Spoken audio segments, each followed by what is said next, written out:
Selamat pagi semuanya. Assalamualaikum warahmatullahi wabarakatuh. Waalaikumsalam warahmatullahi wabarakatuh. Gimana kabarnya Mbak Endang, Mbak Irsana? Sehat Alhamdulillah, ya? baik Bu. Sehat. Oke, ketemu lagi ya dengan saya. Ya. Semester dulu sudah ketemu. Nah, untuk semester ini kita akan ketemu di dalam mata kuliah Hukum Perlindungan Konsumen. Nah, sebelum kita mulai kuliah, kita doa dulu ya, sesuai dengan agama dan keyakinannya masing-masing. Berdoa dimulai. Berdoa selesai. Oke, sebelum perkuliahan ini saya mulai, ya, jadi saya akan memberikan penyampaian mengenai kontrak kuliah. Jadi untuk kontrak kuliah, aturan yang harus kalian ikuti, yang pertama adalah datang tepat waktu ya, meskipun Zoom harus tepat waktu. Kemudian toleransi keterlambatan itu 15 menit. Ya, kalau lebih dari 15 menit, nggak usah masuk. Gitu. Kemudian untuk penilaian, ya penilaian ini saya ambil dari UAS, UTS, kemudian tugas, keaktifan dan juga kehadiran. Ya, jadi untuk presentasinya saya akan cantumkan di sini.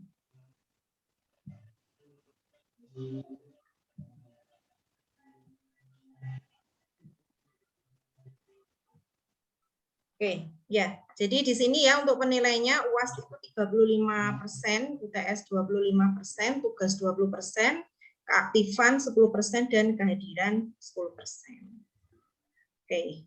Kemudian untuk bahan bacaan ya, atau referensi yang harus kalian baca, ya ini ada beberapa sumber, ya, silahkan. Kalian bisa beli atau pinjam ya, dari perpustakaan. Ya, ini ada beberapa narasumber ya, seperti itu.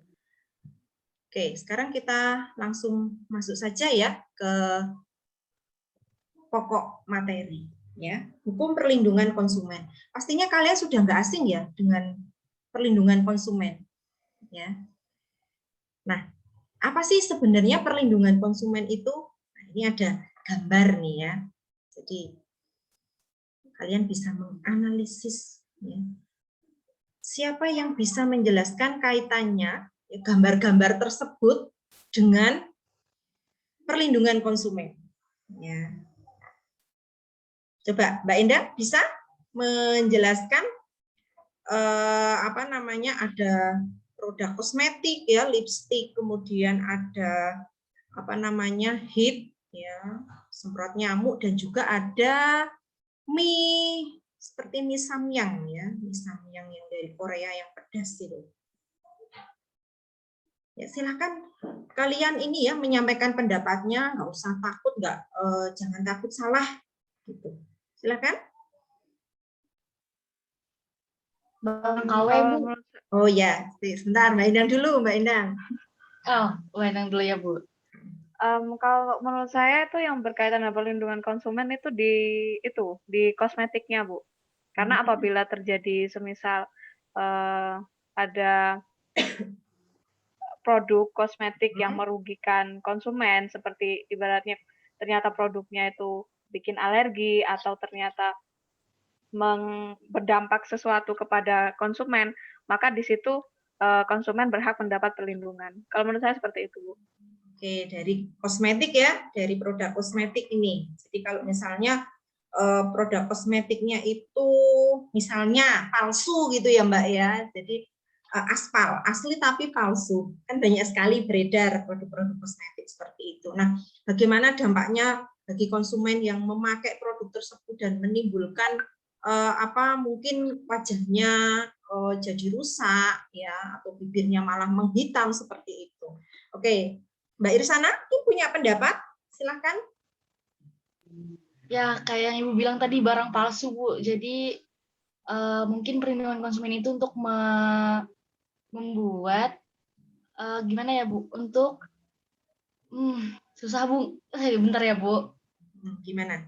Perlindungan konsumen itu untuk melindungi konsumen dari barang-barang yang palsu, Bu. Barang-barang yang meniru produk lain yang hampir menyerupai. Jadi mereka nggak mudah tertipu, atau misalnya tertipu pun mereka dapat perlindungan, Bu, dari hukumnya.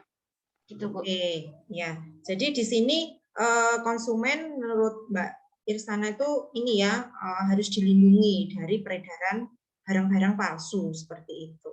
Nah, sebenarnya untuk perlindungan konsumen sendiri itu sangat luas, tidak hanya dari segi ini aja apa namanya konsumen yang mendapat perlindungan dari barang-barang palsu, tapi kita juga sebagai konsumen itu punya kewajiban. Nah, nanti kita akan bahas selanjutnya. Oke. Sekarang kita langsung aja ke sini. Nah, untuk membahas mengenai perlindungan konsumen, ya, itu ada undang-undang yang mengaturnya, yaitu undang-undang berapa? Yaitu Undang-Undang Nomor 8 Tahun 99, yaitu tentang perlindungan konsumen. Nah, di dalam pasal 1 angka 1 ya, di sini menggunakan kata perlindungan konsumen, tetapi pada prinsip, asas, tujuan, dan norma yang mengatur undang-undang tersebut itu menjamin ada keseimbangan hak dan kewajiban antara konsumen dan pelaku usaha. Nah, pelaku usaha ini siapa sih? Biasanya kita kenalnya dengan produsen.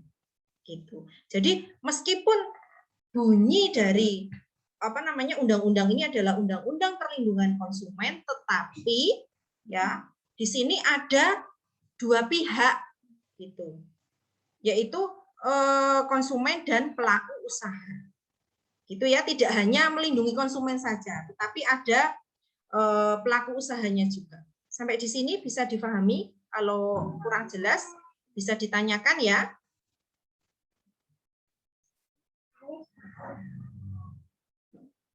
Atau masih belum ada pertanyaan? Saya lanjutkan ya.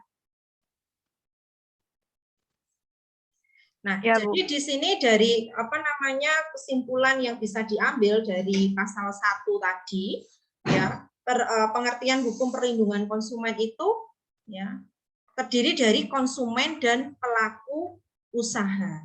Nah, sekarang kita membahas siapa sih sebenarnya konsumen ya. Saya konsumen. Mbak Indah konsumen? Pasti, Bu. Di sana juga konsumen atau mungkin produsen ya, atau pelaku usaha yang memiliki usaha menghasilkan sebuah produk gitu. Produk makanan atau produk apapun itu, jasa gitu. Ya. Nah, untuk saat ini mungkin kita ini ya posisinya sebagai konsumen gitu ya. Oke. Siapa konsumen? Nah, di sini ya konsumen menurut pasal 1 angka 2 Undang-Undang Perlindungan Konsumen adalah setiap orang pemakai barang atau jasa yang tersedia dalam masyarakat, baik bagi kepentingan diri sendiri, keluarga, orang lain, atau makhluk hidup lain, dan tidak untuk diperdagangkan. Ini menurut pasal 1 angka 2. Nah, dari pengertian pasal tersebut, jadi di sini konsumen di sini adalah konsumen akhir atau end user atau pemakai produk akhir. Bisa difahami, Mbak? Jadi konsumen itu ada loh yang bukan konsumen akhir. Mungkin ada pertanyaan sepertinya Mbak Endang ada sesuatu yang ini menggelitik gitu mau ditanyakan, silakan. Itu, Bu, saya kurang paham yang untuk kata tidak untuk diperdagangkan itu bagaimana, Bu? Ya, jadi gini contohnya. Dari pengertian ini ya, jadi setiap orang memakai barang atau jasa untuk diri sendiri, keluarga, untuk saya sendiri, untuk keluarga saya, ya, ada suami, ada anak, gitu ya. Kemudian atau orang lain, mungkin Mbak Endang membelikan apa namanya makanan untuk temannya, ya, atau makhluk hidup lain, kucing misalnya punya peliharaan kucing gitu kan, dibelikan makanan kucing Whiskas gitu, dan tidak untuk diperdagangkan. Maksudnya adalah dikonsumsi atau digunakan sendiri gitu Mbak. Jadi bukan yang saya mau beli ini misalnya saya mau beli jamur gitu. Untuk saya konsumsi sendiri, bukan untuk saya jual lagi. Bisa dipahami? Jelas? Jelas, Bu. Terima kasih, Bu. Oke. Ini ya. Nah, di sini nanti kita lihat nih, ya. Nah, menurut Hornby, ya, konsumen ini adalah seseorang yang membeli barang atau menggunakan jasa. Kemudian seseorang atau suatu perusahaan yang membeli barang tertentu atau menggunakan jasa tertentu. Sesuatu atau seseorang yang menggunakan suatu persediaan atau sejumlah barang. Setiap orang yang menggunakan barang atau jasa. Nah, sedangkan menurut Black Law Dictionary, ini seseorang yang mengkonsumsi, individu yang membeli, menggunakan, memelihara, dan menggunakan atau menghabiskan dari produk atau jasa tersebut. Jadi di sini kalau melihat dari pasal 1 angka 2 tadi, ya, konsumen itu adalah konsumen akhir. Ya, jadi menggunakannya untuk dipakai sendiri, dikonsumsi sendiri. Ya. Nah, di sini kita lihat jenis konsumen. Ya, jenis konsumen itu tidak hanya konsumen akhir, tetapi ada yang konsumen yang dia membeli barang, ya, istilahnya apa ya, kulaan gitu ya. Tahu kulaan nggak Mbak? Kalau Mbak Endang orang Jawa, soal ini ya, Pujasera ya Mbak? Putra Jawa kelahiran Sumatera. Iya, Bu. Mbak Irsana tahu nggak kulaan? Mbak Irsana dari mana? Saya dari Kalimantan, Bu. Nggak tahu berarti ya. Kulaan itu apa ya? Belanja mau dijual lagi gitu loh. Ya. Oh iya Bu. Jadi jenis konsumen di sini ada konsumen yang menggunakan barang atau jasa untuk keperluan komersil.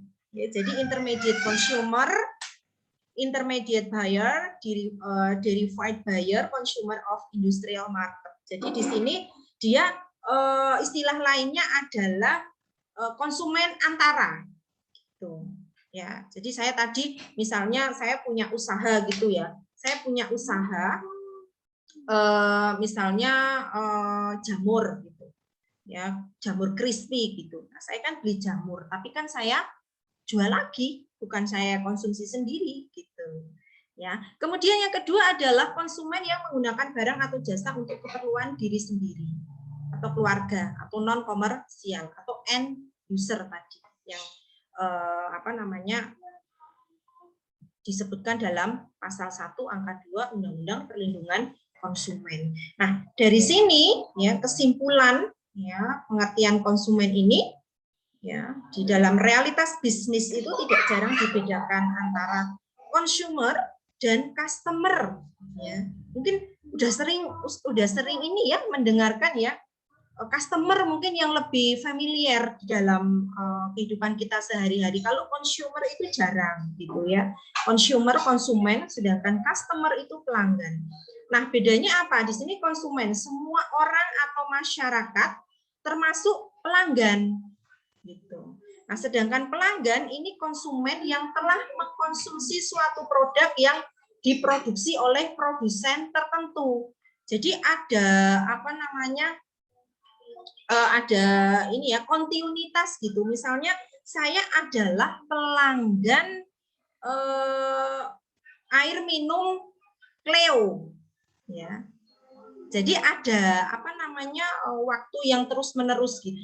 Jadi kalau air minum saya habis, saya belinya Cleo, nggak beli Aqua gitu.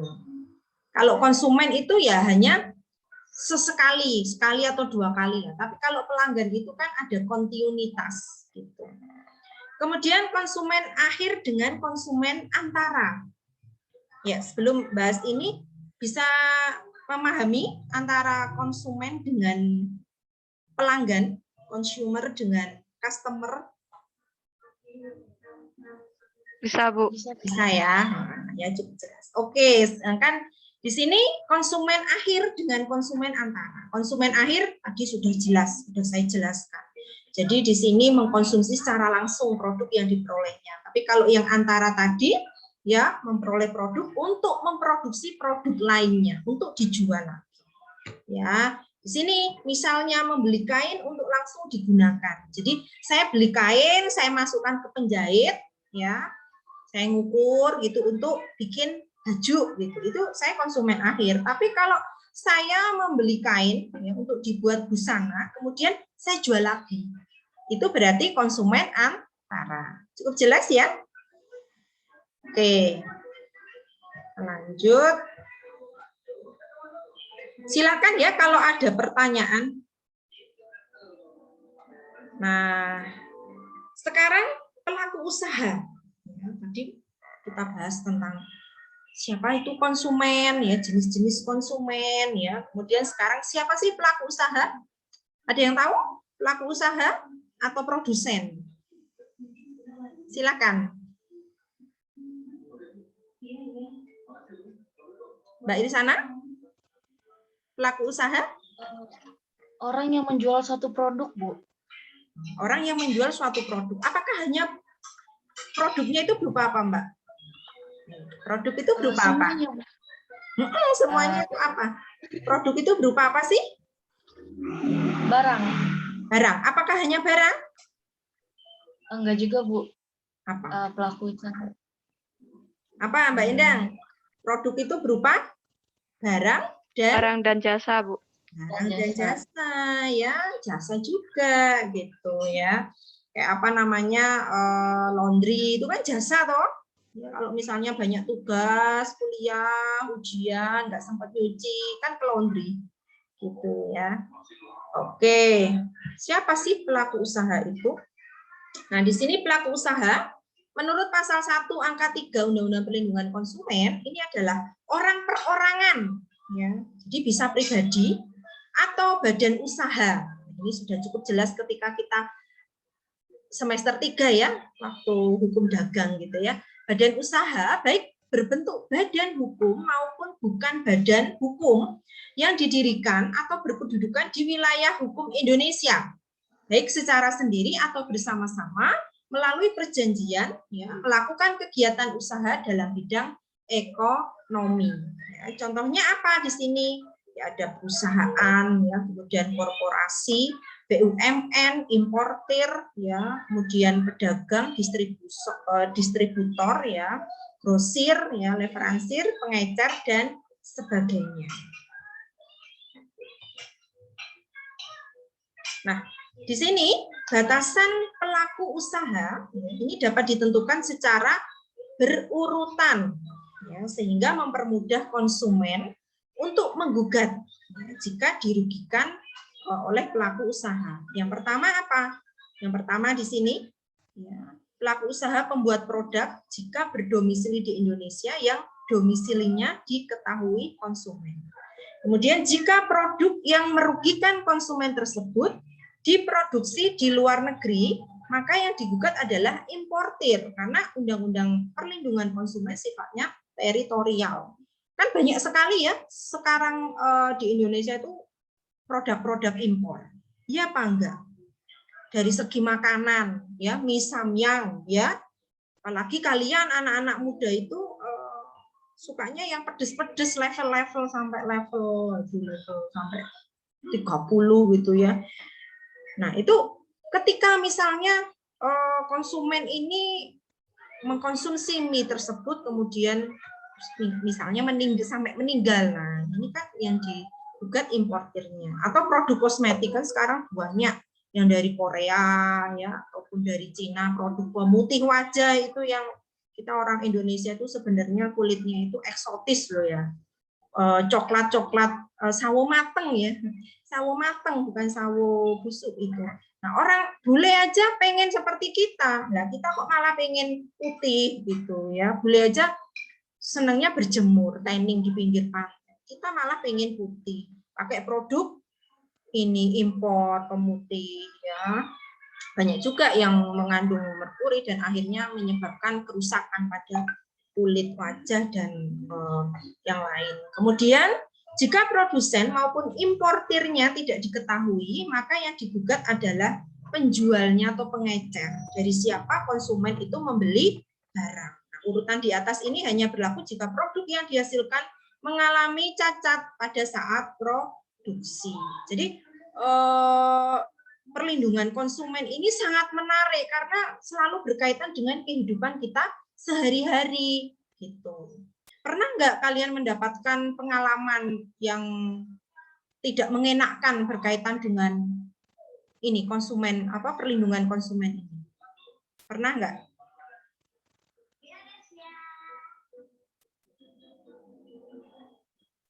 Pernah? Oh, saya pernah, Bu. Apa Mbak Indah? Ya mungkin kesalahan saya juga. Waktu itu saya beli obat, tapi diresepkan obat yang salah gitu, Bu. Dan itu kan menurut saya sangat beresiko sekali. Iya. Untungnya nggak apa-apa ya, Mbak ya? Untungnya saya belum minum obatnya gitu, karena saya baru tahunya itu ketika saya baca kok obatnya beda gitu. Ini kok seharusnya obat untuk saya kan misalnya sakit ini terus ternyata kok dikasih obat untuk yang sakit yang lain gitu. Jadi nggak saya minum gitu. Ya Mbak, jadi kita sebagai konsumen ya, ini kan pengantar ya. Nanti kita akan bahas di pertemuan selanjutnya itu mengenai hak dan kewajiban konsumen. Jadi sebagai konsumen itu kita harus punya kewajiban. Kewajibannya apa? Salah satunya membaca dengan teliti, lebih teliti gitu ya. Jadi misalnya kayak beli produk, beli obat itu dibaca. Oh, ini obat ini ada nggak efek sampingnya atau untuk ada indikasinya, ingredientnya seperti itu. Jadi harus betul-betul kita baca ya. Jadi nggak hanya beli produk terus kita pakai gitu, enggak. Tapi kita punya kewajiban untuk membaca, ya, membaca. Tadi kalau produk makanan ya dilihat dan komposisinya itu apa. Mungkin tidak tahan dengan ini pemanis buatan. Ya udah jangan diminum ya, takutnya nanti malah tenggorokannya sakit. Seperti itu ya. Bisa difahami? Bisa, Bu. Bisa, Bu. Oke, ya sudah. Mungkin ada pertanyaan lain? Kalau nggak ada, insya Allah kita bertemu lagi minggu depan ya, membahas mengenai hak dan kewajiban konsumen. Ya. Nah, sebelum saya akhiri, kita tutup dengan berdoa dulu ya. Silakan berdoa dengan keyakinan masing-masing. Berdoa selesai. Oke, terima kasih ya atas perhatiannya. Kuliah hari ini saya akhiri. Selamat pagi. Assalamualaikum warahmatullahi wabarakatuh. Waalaikumsalam warahmatullahi wabarakatuh. Terima kasih, Bu. Terima kasih ya, Mbak Endang sama Mbak Irsana. Sama-sama, Bu. Ini harus mengumpulkan tugas ini jam 12 ini deadline. Oke, bisa meninggalkan room ya. Makasih. Baik, Bu. Terima kasih, Bu. Ya, sama-sama.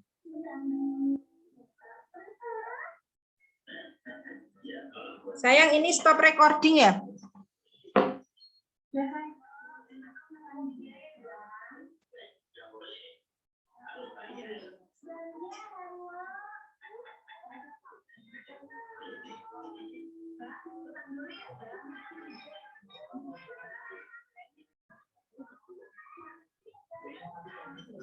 Thank you.